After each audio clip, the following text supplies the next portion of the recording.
पांचवा अध्याय। नास्तिक मत से त्रिपुर मोहन। व्यास जी बोले, दैत्यराज के दीक्षित एवं मोहित होने पर उस मायावी पुरुष ने क्या कहा? दैत्यराज ने क्या किया? सनत कुमार जी ने कहा, जब वह राजा दीक्षित हो गया तब उसने अरिहंत से ने कहा, मेरा ज्ञान वेदांत का सार है। यह अनादि काल से चला आता है। इससे कर्ता कर्म नहीं है। आप ही प्रकट होकर आप ही लीन हो जाता है।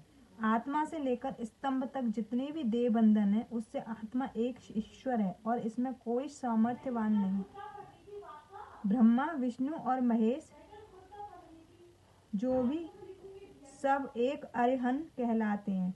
समय आने पर सब लीन हो जाते हैं। आहार, मैथुन, निद्रा सब इस देह में समान है। सभी प्राणी समान है, किसी में कुछ विशेषता नहीं है। आत्मा एक है।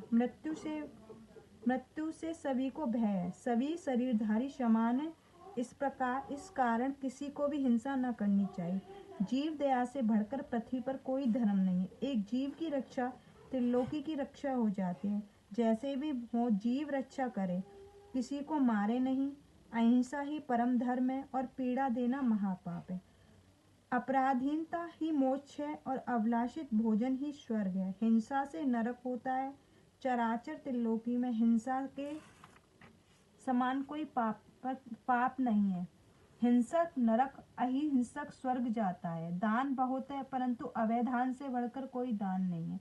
भयभीत को अवैधान, रोगी को औषधि और छात्रों को विद्या, भूखे को अन्नदान देना, ये 4 प्रकार के मुख्य दान हैं।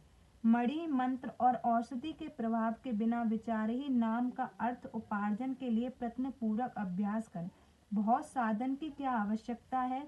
सभी और केवल 12 स्थानों की पूजा करें, यथा 5 कर्मेंद्रिय, 5 ज्ञानेंद्रिय, मन, बुद्धि। प्राणियों को स्वर्ग और नरक यही है और कहीं नहीं है। सुख का नाम स्वर्ग और दुख का नाम नरक है। सुख पूर्वक मरना ही मोक्ष है। यदि वासना रहित कलेशों का नाश हो जाए तो उस अज्ञान की निवृत्ति हो, मोक्ष को जाने। यज्ञों में पशु वध भ्रम है और यह असंतों की मत है। ज्ञानी पशु वध नहीं मानता। अग्नि में तिल, घी और पशु की आहुति कर स्वर्ग की इच्छा करनी बड़ी विचित्र बात है। इस प्रकार उस असुर नायक के लिए यतिराज ने अपना सिद्धांत कहकर फिर पूर्ववासियों के अंदर से कहा, हे प्रत्यक्ष, अर्थ में ही निवास करना चाहिए। यही एकमात्र सुख का साधन है। यही भेद से परे की बात है। बौद्ध शास्त्रों में यही निर्दिष्ट है। आनंद ही ब्रह्मा और नानत्व कल्पना मिथ्या है। शरीर के स्वस्थ रहते ही सुख का साधन कर लेना चाहिए। बुढ़ापा आ जाए तो सुख का साधन क्या होगा? सुख की इच्छा वाले को तो अपना शरीर भी अर्पण कर देना चाहिए।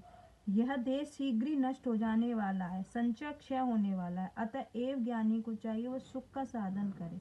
वेद भी सुख का साधन करने को कहता है। लोगों की जाति कल्पना व्यर्थ है। ऊंच नीच कुछ नहीं है। वृद्ध जनों का कहना है कि सृष्टि के आदि में ब्रह्मा की उत्पत्ति हुई, जिनके 2 पुत्र दक्ष और मृचि हुए। मृचि के पुत्र कश्यप ने दक्ष की 13 कन्याओं का धर्म से विवाह किया। प्रजापति के मुख, बाहु, अरु, जंघा और चरण से 4 वर्ण उत्पन्न हुए। यह पूर्व पुरुषों की कल्पना है। यह बातें विचार से संगठित नहीं होती। यदि एक ही शरीर से उत्पन्न हुए तो उसके 4 पुत्र भिन्न भिन्न वर्ण वाले कैसे हो गए? इस प्रकार वर्ण अवर्ण का विभाग ठीक नहीं है। मनुष्य को कभी किसी प्रकार का भेद नहीं मानना चाहिए। सनत कुमार जी ने कहा, इस प्रकार उस गति ने पूर्ववासी राजा से भाषण कर वेद मार्ग को नष्ट किया और प्रजा पतिव्रताओं के व्रत तथा पुरुषों को जितेंद्र व्रत की खंडन किया। फिर धर्म, यज्ञ, तीर्थ और श्रद्धांति देवताओं को धर्म शास्त्र का खंडन करते हुए उसने विशेषकर शिव जी की पूजा का खंडन किया। तभी इसी प्रकार उसने विष्णु, सूर्य और गणेश आदि की पूजा का भी निषेध किया। उसने अपने यहाँ सब वेद धर्म दूर किए तथा वहाँ की संपूर्ण स्त्रियां मोहित हो यति धर्म को आश्रित हो गईं। उन्होंने पति शुश्रूषा की मति को त्याग दिया और वशीकरण तथा आकर्षी विद्या का अभ्यास कर पुरुष पर दारभृत हो गईं। अनंतपुर की स्त्रियां, राजकुमार, पुरवासी और पुर की सभी स्त्रियां इस प्रकार विमोहित हो गईं।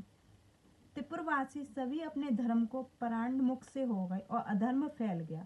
फिर तो भगवान विष्णु की माया से अलक्ष्मी ने त्रिपुरों के घर में अपना वास नहीं बनाया और लक्ष्मी उन्हें त्याग कर चली गई। विष्णु जी द्वारा निर्मित उस बुद्धि को देखकर नारद जी कृतार्थ हो गए। दैत्यराज की बुद्धि कंठित हो गई।